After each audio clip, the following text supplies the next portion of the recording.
TV side. Okay. How do you like playing Salt Lake? You come every couple of years, roughly, right? Yeah. How's the audience been here? Well, the crowds are always great.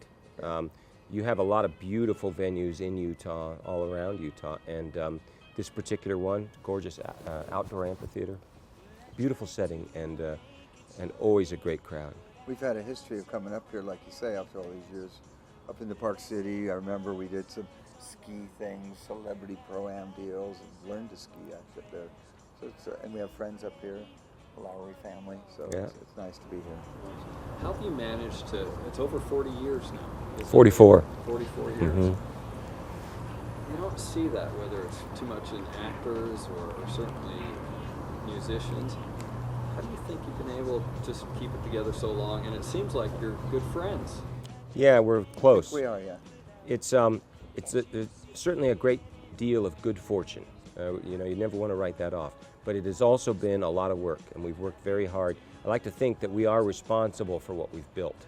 Although, you know, there's certain things you can't measure in success and sales and stuff. We have really worked hard, virtually nonstop for all of those years. So it's not a bad feeling to let it rest on your shoulders a little bit. And we grew up together, we really did, from high school days, from sophomore, juniors in high school to now. It's a lot of water under the bridge, and we've had our ups and downs, peaks and valleys, all of the usual things. So we appreciate it that much more that we are here in our 44th year. One thing I heard actually from my dad when he caught your show is he said not only are they great performers, and he said, you know, just so many great songs, he said, but they seemed like they were just having a good time after all these years. It wasn't just on stage playing and performing, but they seemed like they loved what they were doing. Well, yeah, that's I good. think we do look forward to it even more than the old days to some extent, because you're dragging yourself around. That part's not so great, but you have that night to look forward to and the show itself. I mean, honestly, in the day there were so many trappings, the show was almost peripheral to all the other junk going on, it seemed like. But we have really keyed in on this show in the last decade, and added the video enhancement and really cherry-picked songs that would platoon in and out depending on venues and so on. And yeah, it's a satisfying evening, as long as all your tools are working, your equipment and your voice.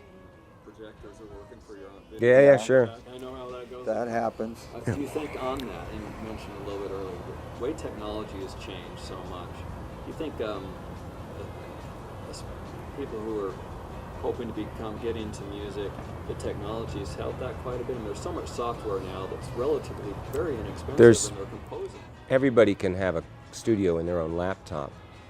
So technology has crept in, not really crept, zoomed into virtually every facet of the business. We have a guy working for us now, a lovely guy, I won't name names, but his previous job was he was in charge of pyro for a very well-known artist. You know, nothing to do with the music. He was doing all the explosions. And I said, well, what was that like? How big's the band? And he said, well, basically it's just, they just hit go on a digital machine and everybody dances around. There really wasn't any. Now that's technically very deep. You know, it took a while to make all of that, but the actual art of nightly performing and everybody getting in sync and, like your dad said, enjoying it. It's just hit go and jump around. I've only got one more question. I'm 45, but that's not a question. So a year older than our band has been playing. There you go. And yet I feel like I grew up with it, you know. It seems to me, and I certainly feel this way, and I certainly hear it from a lot of people that are similar age to me, is it's getting better with time. Is it like a fine wine? I mean, it is. I like your music and other music and the Beatles and all these. I knew them when I was 10 years old because my parents were playing and you.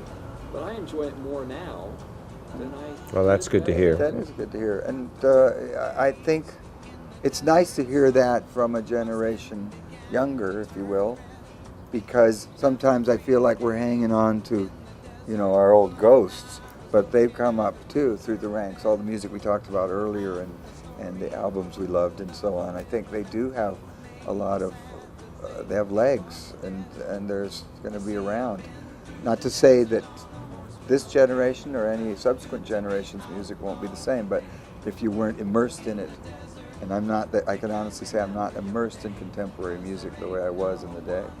I really don't have as strong an opinion. So it's nice to know that it is still Holds strong. holding Yeah. on, yeah. Yeah.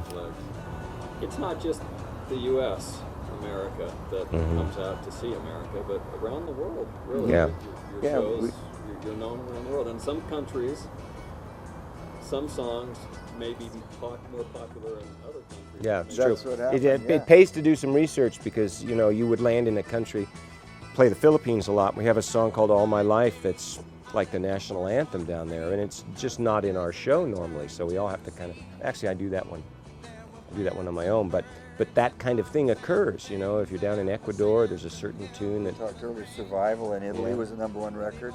We do play it here in the U.S. sometimes, but not. We have to play it every night there, or we'll. we've been flying, you know, since '71, we've been traveling around the world, and they didn't even start logging frequent flyer miles until the 80s. It just wasn't a part of the business. And I've just come up on 4 million miles on American, which is just one airline, and that's only for half of the time.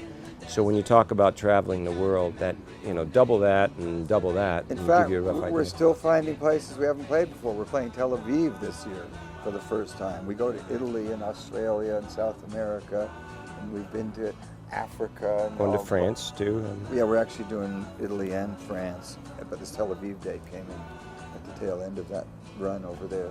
So we're still new horizons, but that's because there's some people down there that want to hear us too. So it's No end in sight, it sounds like. You guys Yeah. are touring and working.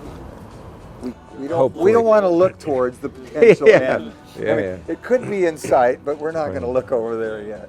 We've got a long way to go. Good physical shape. Feel we good, yeah. I think we do feel pretty good. We tried to take care of ourselves in these later years. Now that we hit the big 6-0, it's time to go to sleep at night and things.